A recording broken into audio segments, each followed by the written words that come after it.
much thank you so much for lifting up all of those requests and trying to meet these needs and accommodations that I agree with Michelle on.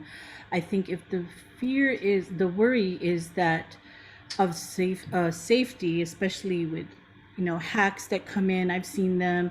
I've been on national calls with 8,000 people, and especially when they're really like oppressive comments that really are discriminatory is a major concern. I think what would be possible, the way I've done it in national calls, would have chat monitors to monitor the chat space, and be ready to figure out a restorative process is needed, but also a process of like what would be the way to handle and navigate when we need to exit out a person from the room.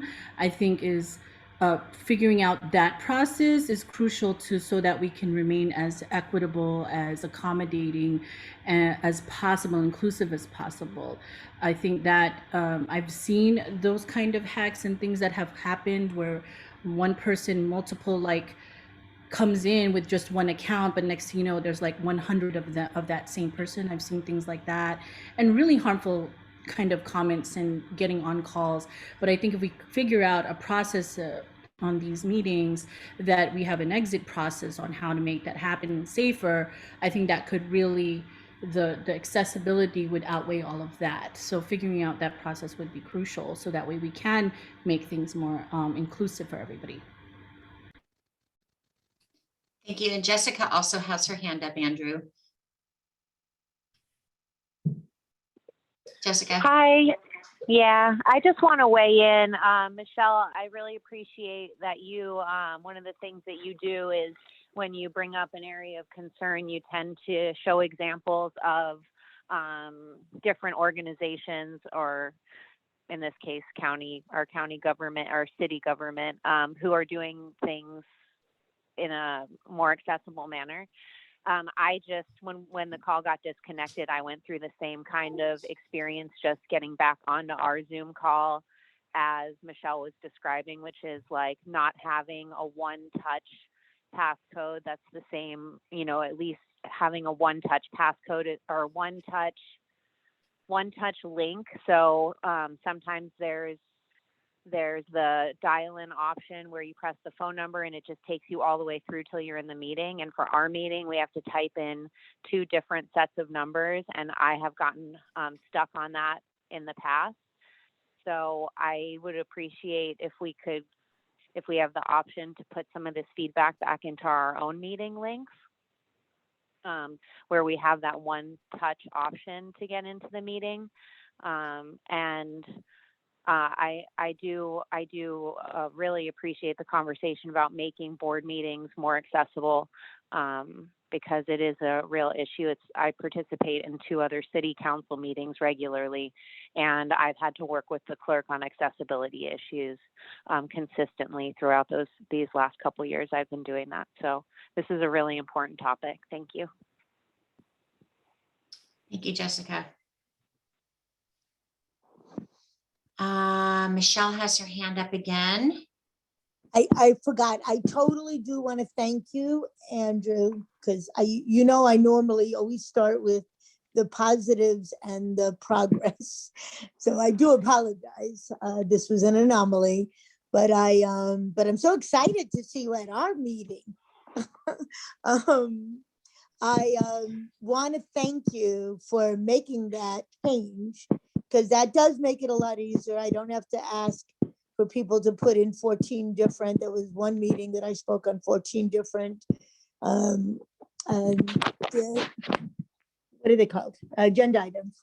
And so I don't have to make them go through 14 different times of putting it in. And that does make a difference. So I do want to definitely acknowledge that and appreciate it. And I'm just looking for more changes. Thanks. All right, Ryan and Andrew, do you have any comments or questions for us? I would just say it's great feedback. this whole virtual platform is all so new for everyone, and it's always developing. So getting feedback from different groups is wonderful. I think our goal is to create the most equitable platform that we can for everyone. So getting this feedback and hearing ideas is just absolutely wonderful. So I just want to thank everyone for that. Thank you. I Andrew? echo that. Thank you, Ryan. I see, Jose, do you have your hand up? Yeah, just a Yes. quick comment regarding the scheduling. I believe that with Zoom, if you pre-schedule meetings, right, like on a quarterly, monthly basis, or however you do it, it does keep the same meeting ID, which, you know, might be an issue, as you mentioned, with security. Typically, it isn't with Zoom, especially if you have like moderators, right, and you only allow individuals by granting permission when they try to connect. I know that's maybe like a step, and it would require someone to actually monitor that and allow people in to connect. And of course, like others mentioned, I mean, this is normal, right, with the internet. You know, again, having a degree in cybersecurity, it's an issue sometimes that as much as you try to automate it or make it simple for people, it does present certain risks, right? In this case, you do need someone to actually monitor the chat, right? Or remove people or grant them access manually, which is, and if it's an issue, I'd be more than happy to help with, right? If we require people to actually let people in manually, we do it with our board meetings, and it's just, you know, unfortunately, it's part of the internet, right? So can't automate everything. So that's my 2 cents there.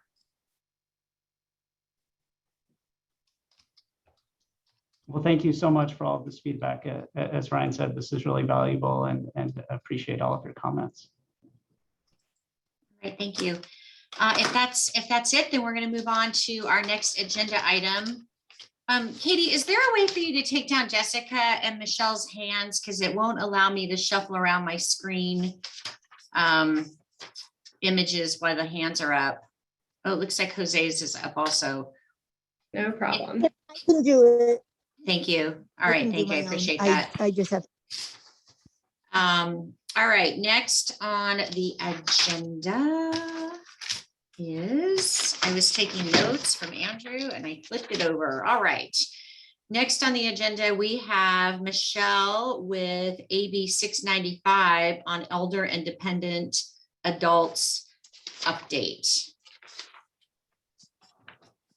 Okay, so legislative session did end on state legislative session did end on September 10th. And what I found out actually from the assembly person's office is that 695, AB 695 had been stopped basically in appropriations in the Senate. So as we know, it goes through the House of Origin, so it went through the Assembly with no problem, and it got through the committee in the Senate, but was in suspension in appropriations. So what I found out this morning is that it actually did get through, but in a workaround. And what that workaround was, that the language, so basically that bill officially like died because it didn't get out of the second house by September 10th, but they took that language and put it in the budget, which is AB 315 specifically. They included it in the budget.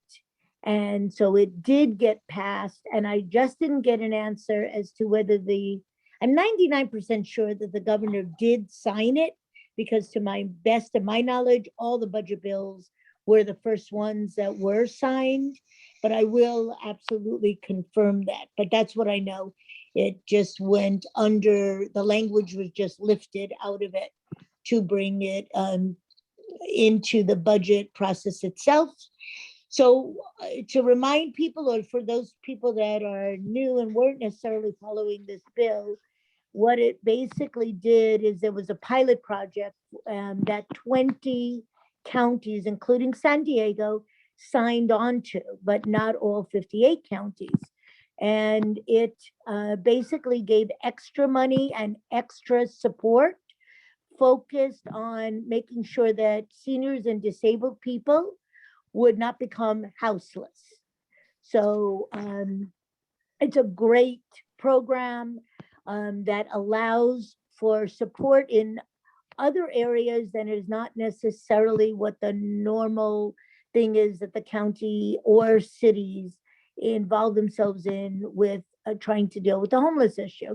So they even had, which this is just something that struck me. I don't think it was like a lot of money, but they actually had like therapy, for lack of a better word, for people that were being kicked out of their apartments or houses because they were pack rats, and that they actually had like, you know, mental health support to be able to control that and not get back into that kind of situation, but to be able to actually get help in dealing with it and to be able to continue without falling back into it.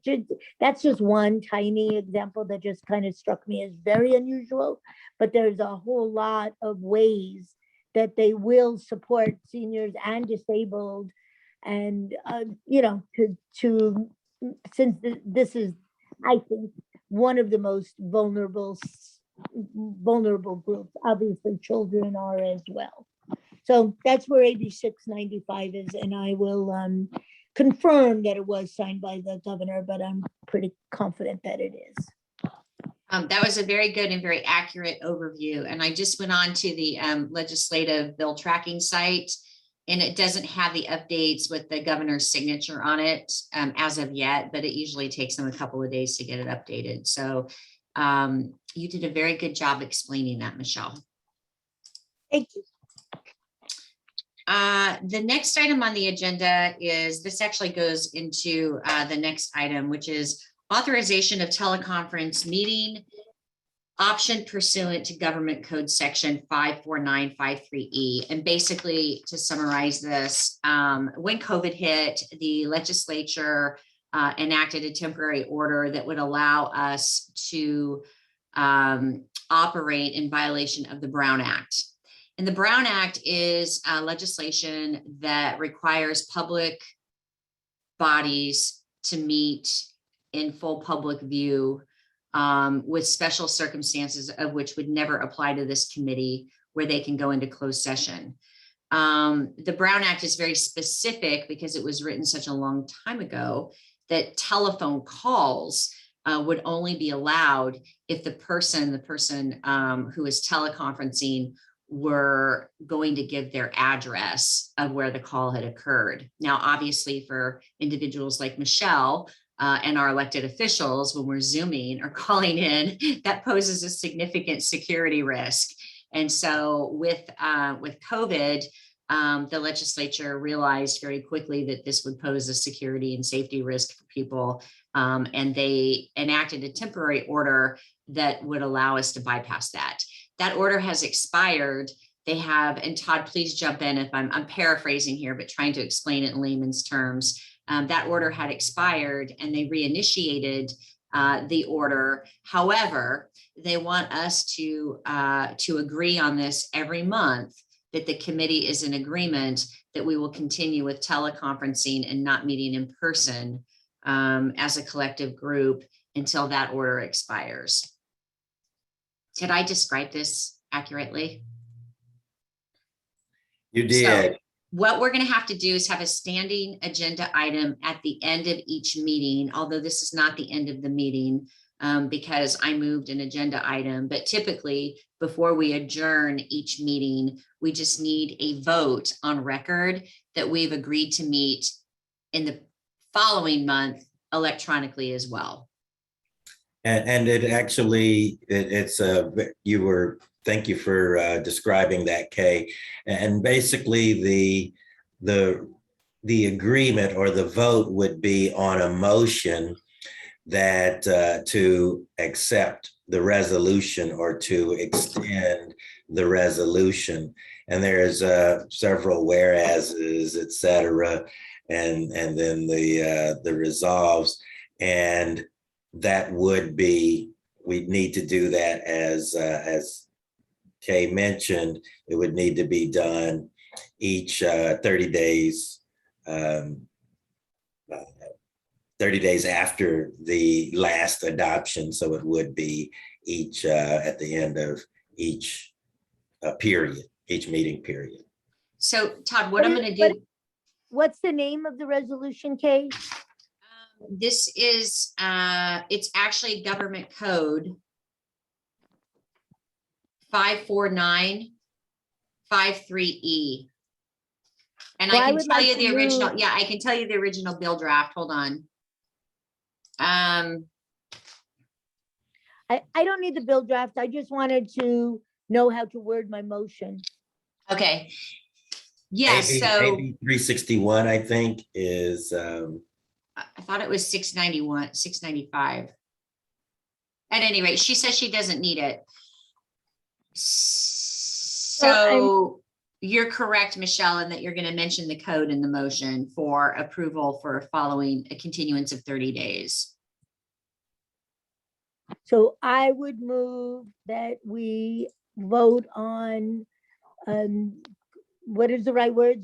Going along with the Extension, government code, but the extension of government code 549, what was the rest of it? 53E. 53E. 54953E For the November meeting. for the upcoming November meeting. Great. Do I have a second? I second. Thank you. All in favor signify by raising your hand or saying aye. Aye. Aye. Aye. Aye. Right, motion passes. The next item is going to take a few minutes, but it's probably one of the most important items that we can discuss as the committee at this given time because of our 2 vacancies in District 3. We have 2 vacancies in District 3. My understanding is that Supervisor Lawson does not want to fill those vacancies with non-disabled people. And I don't know if the new people have had a chance to read the ordinance, but we have a compilation requirement of disabled and non-disabled people. And even though we have allowance for non-disabled representative, Supervisor Lawson, I think, is preferring to put disabled persons on the committee. Kate, let me actually, I think I might have a point of clarification there. Yes. I believe they are looking at one other spot, and that spot would be for a person with disabilities. I believe there's one spot that they are planning to appoint, but her real goal was to have people from District 3 and that from her district. But I believe they have, and I just got this today, so I hadn't been able to share this with you, is I believe they are planning on one appointment, and that person would be someone without a disability. And so they're looking for the other slot to be Have a someone. disability. Okay. Once that is completed, then the committee will be full. Is that correct? Except for the committees, the At appointment large. to be made by the committee, yes. Right. Now, our charter or ordinance bylaws basically allow the committee to make one at-large appointment. The person who succeeded Carolyn, who's not with us right now because she had to go to her medical appointment, her name is Rekina Boyd, and she has been on the committee since 2013. Her husband is a disabled veteran, and she is a special ed school teacher. And Supervisor Anderson did not reappoint her. She was originally Diane Jacobs' appointee. I spoke to Rekina yesterday to see if she would even be interested in continuing to serve because she's been serving for such a long time. And she said yes, without question. She wanted to continue to serve if that was an option. And so now the committee is faced with making an at-large appointment in this seat. However, we do have applications that have gone to the Board of Supervisors for the committee. that for one reason or another, the supervisors did not appoint these individuals. And so we have, I think in reviewing the ordinance, it doesn't look like we have an obligation to review the other applications, though I think in the interest of being fair, it may be a good practice, although I'm very eager to hear what the rest of the committee has to say. But in the next month or two, we probably need to make a decision on who's going to fill that at-large seat. Once the committee is fully staffed, what I would like to do as chair is then begin a small strategic planning session and looking at key initiatives that would be important to the committee to work on for the calendar year 2022. But first, obviously, we want to fill the committee with qualified members. I hope I'm saying this correctly. I did have the county send over the applications that went into the other supervisors' districts, and they redacted the individuals' names. And ironically, I don't know how we're supposed to make a decision if we don't know who we're appointing. But I think that the thought was, in order to keep us but unbiased, we would strictly just look at their credentials. I did notice that one of those individuals, just because I know Rekina well, I've been serving with her on this committee for the past year, that her application is included in this slate of applications.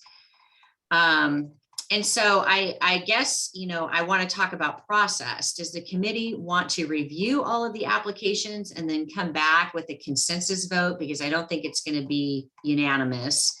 Majority rules kind of a thing, or do we want to, by the way, Rekina is currently the vice chair of the committee, or do we want to consider just a blatant appointment without putting in place any processes for that appointment?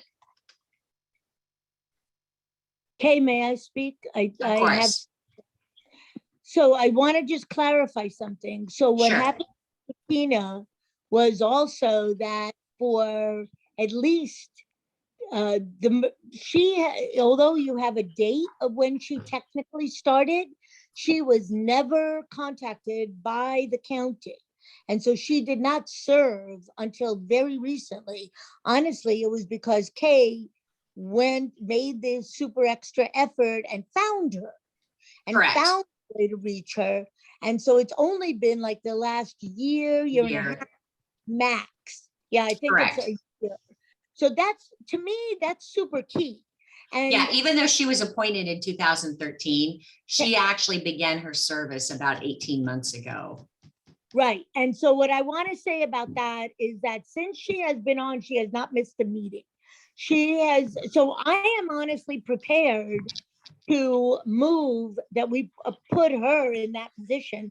To me, someone who has been so dedicated and excited about it and took on very recently being vice chair, because we have a lot of faith in her. The fact that she's African American, the fact that she can, adds to the diversity, being a special ed teacher, and her husband needing 24/7 care because he cannot be alone. So she's the lived experience. He is a veteran, and the lived experience of dealing with the VA, et cetera, just covers so many avenues of where we have obstacles.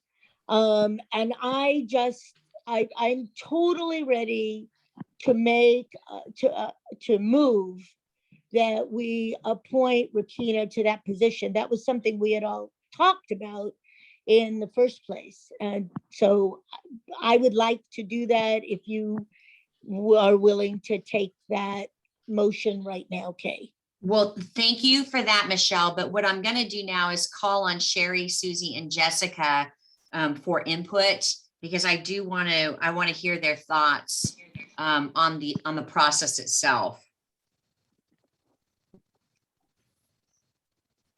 Sherry, you can go. Okay. I'm not sure I completely understand the process, but I do think that Rekina has been a value to the board. And whatever we need to do to keep her on the board, I think is good. Okay, Susie?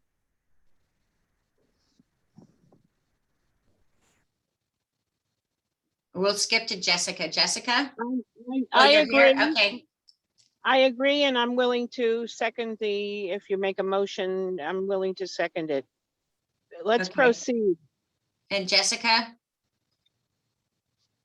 Yeah, I'm fully on board with moving forward with Rekina.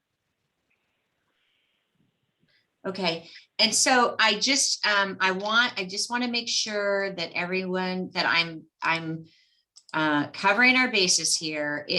We had several applications. I don't know exactly how many. I'm going to say 8. I can count them real quick. One of them was Rekina's. And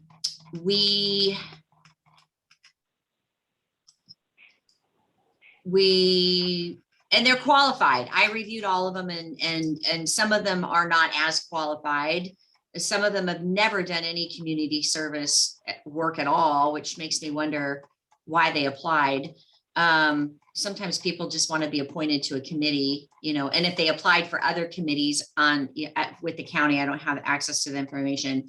But I do know this: the supervisors didn't select these people. And I know when Supervisor Anderson's office was going through the vetting process with Monchel, they looked at her social media and they Googled her, and they actually checked her out. And there were some anti-county specific posts on her social media that led them to believe that she probably wouldn't be a good fit. And in all fairness, I mean, we don't know. I don't have a background check on these people. I don't have a bio. I don't even have a name on these people. So I don't know, really anything about them other than what they put on their applications. Now I'm happy to hear that the committee is being so supportive, because I think Rekina is a wonderful vice chair. I've only needed her to step in one time, and she did it without any hesitation. When we were doing the train station tours, she showed up to every single, even in the rain, she showed up to every site visit, and assisted me in some transportation needs that Michelle had. I mean, she has given us 200%. And she's an excellent committee member. So I'm happy to hear that everybody wants her to fill that spot. But in the spirit of being transparent and being fair, even though there is no process, and I went back, Todd, and I read the ordinance on what the body's supposed to do. It doesn't say in here that we're required to review anything. Even the supervisors, they can appoint their children to this committee if they want to. Like, there's no vetting process other than we need to be mindful of racial and age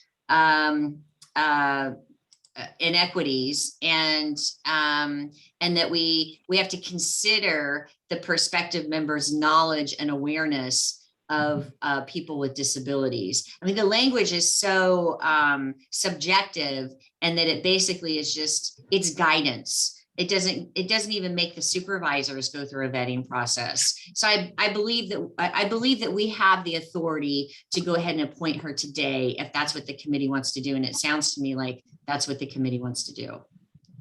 Just let me make a clarification. Yes, there is the ordinance that gives that's the appointing authority for the committee, but there's also the board policy that speaks to boards, commissions, and committees. And that board policy is what makes it such that that's where the process is, as far as not as far as the appointment by the committee, but the appointment to boards, commissions, and by the supervisors. So that I think it was A74 or something like that. I sent that over, but just to make sure that everybody is aware that the ordinance has a component of describing for the Committee for Persons with Disabilities, but there is a board policy that handles the involvement of citizen participation on boards, committees. And I apologize, I misspoke. I wasn't referring to the ordinance itself. So what I'm going to do, I have the email in front of me. I'm going to read on the record what the board policy says. In selecting the members to the committee, the appointing authority shall, 1, consider nominations made by interested community organizations or citizens if submitted at least 5 days prior to the appointment. 2, attempt to reflect in committee appointments comprehensive representation of age, socioeconomic status, ethnic background, and geographical distributions. And 3, consider the prospective members' knowledge and awareness of the problems associated with the committee and their commitment to contribute to the independence, in our case, of persons with disabilities within San Diego County. Right? Is that it? The policy that I'm talking about is, and I'm pulling up, but I think it's A74. It's a board policy. And it is several pages about, and it speaks to the citizens' participation on boards, committees, and commissions. But I don't think there's an issue with doing what is being proposed. I just wanted to make sure that the committee was aware that there is a board policy that speaks to and all of the committee members should have received that board policy in your welcome package. And again, I'm trying to find it, but I believe it's A74 is. Okay, well, we're going to go ahead and proceed then. We have a motion on the floor to appoint Rekina to the at-large position. Is there a second? Yes. All in favor signify by saying aye. Aye. Aye. Hi, Raise your hand. very Opposed? enthusiastically, I might. Opposed and abstained. Okay, the motion passes. So will it be, do you want me to notify Rekina, or is it your official duty to notify her of her reappointment? We'll go through, because it still has to be appointed through the committee will make the appointment, but then it has to be, I don't know if the term is ratified, but it has to be conducted in a board meeting. So we'll be able to notify the clerk of the board, and then they will do the process. Okay, perfect. Yay. Good. We have a great committee now. We just need 2 more appointees. And then, so what I'd like to do, Kate, before we adjourn, is request that on next month's agenda, we have a discussion about, with our new folks, specifically about initiatives or topics of interest as it relates to advocacy for the 2022 calendar year. We You can want start, that along Todd. with strategic initiatives, or do you want it to be a different topic? I guess it's one and the same. It can be strategic initiatives, and just the county buildings alone, Todd, would take an entire year. I actually want to say something. This is Jessica. Yes.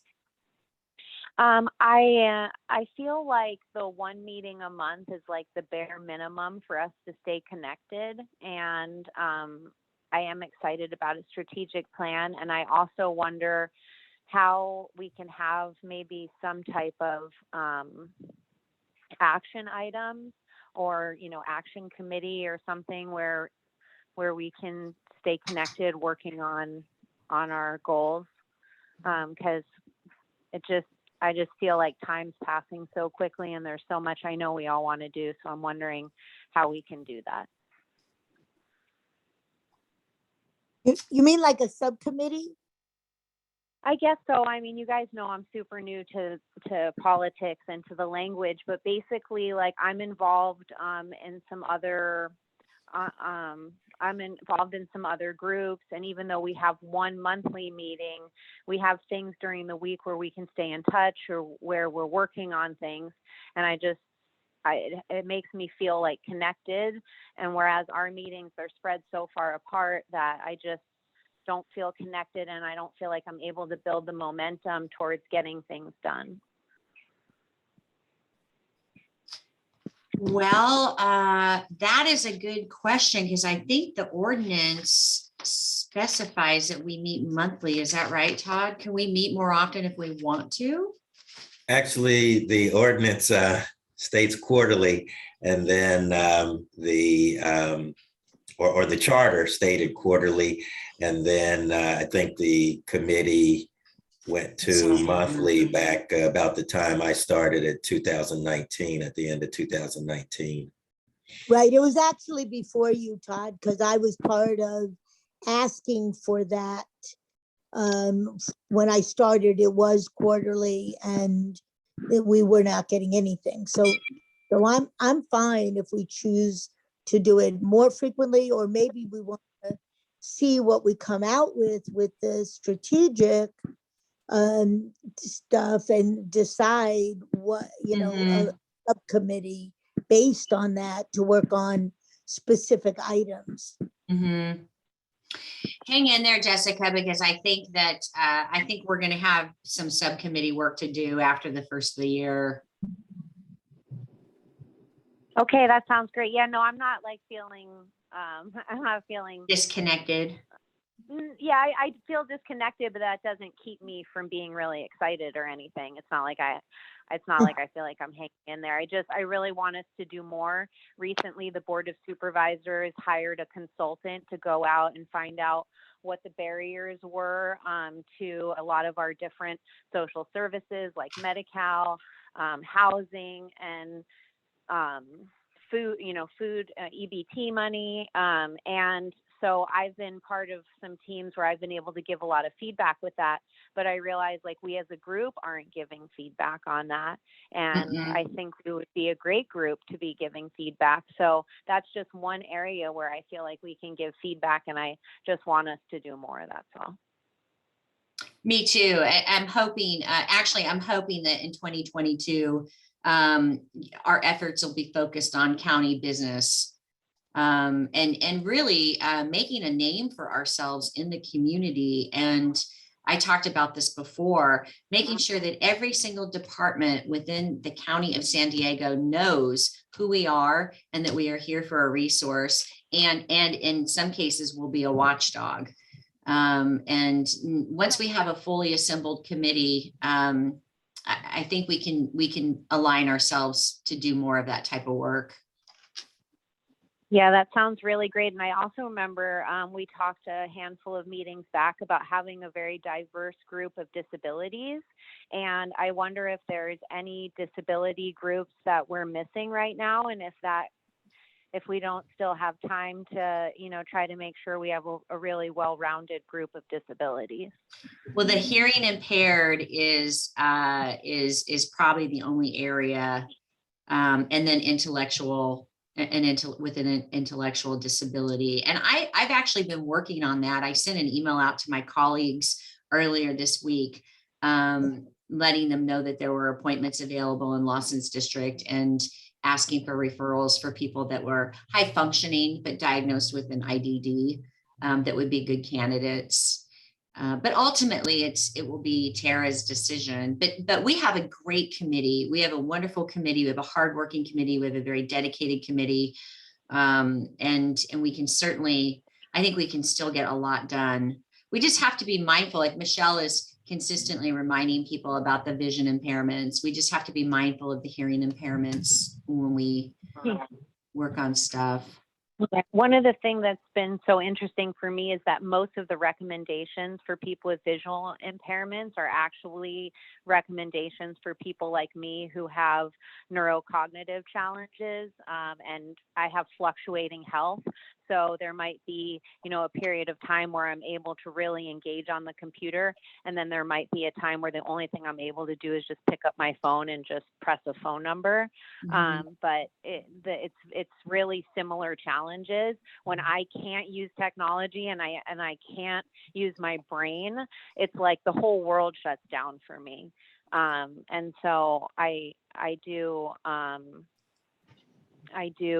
hope that we can add to our recommendations when we're saying that we're making recommendations for visual impairments. I hope that we can add some language that includes communication for people with neurocognitive challenges as well.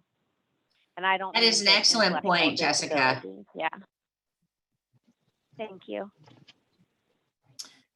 Okay, if we don't have any other business, I'm going to adjourn the meeting, and I welcome Candy and Jose again.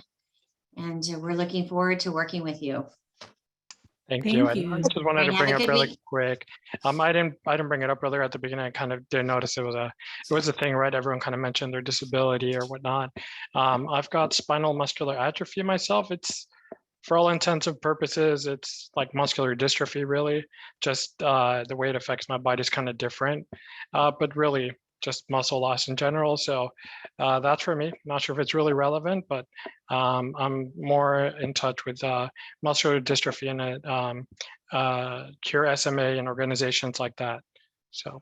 Oh, thank you, Jose, for sharing that with us. Thank you, Sure. Jose. Hey, before you leave, I want to also make an announcement that the California Alliance of Retired Americans, that deals very strongly with the disability communities on a plethora of platforms, is having a free virtual convention that I just want to invite people to sign up for if you want to. It's Tuesday, October 26th, and Wednesday, October 27th. And it's free, as I said, and all you have to do is go to californiaalliance.org and sign up. Call me if you have any kind of issues with getting signed up. Dr. Shirley Weber and Alex Padilla, U.S. Senator Alex Padilla, are two of the keynote speakers on Tuesday. But it's going to be a really good convention, and I just wanted to put it out here because it is very closely aligned with the disability community. That's all. Thank you. Michelle, I found an article on you online for the Center for Policy Initiatives. They wrote a really good article about your life bio. And with your permission, I'd like to share it with the committee. Sure, I don't remember it, but that's fine. Okay, I'm going to send it out. I trust Kira Green a lot, and she's the head of CPI, so I'm sure it's fine. Okay, great, thank you. All right, well, Lori Purcell, one of my colleagues, just hopped on, and now we're ending the meeting, Lori, so I can brief you on what happened. But everybody have a great weekend, and I will see you next month. Thank you. Thank you so Until much, then, everyone. thank you, everyone. Welcome to the new Thank meeting. you so much. And welcome to the new people. Yes. Thank you. Thank So you. excited to be here. You guys are great. See you next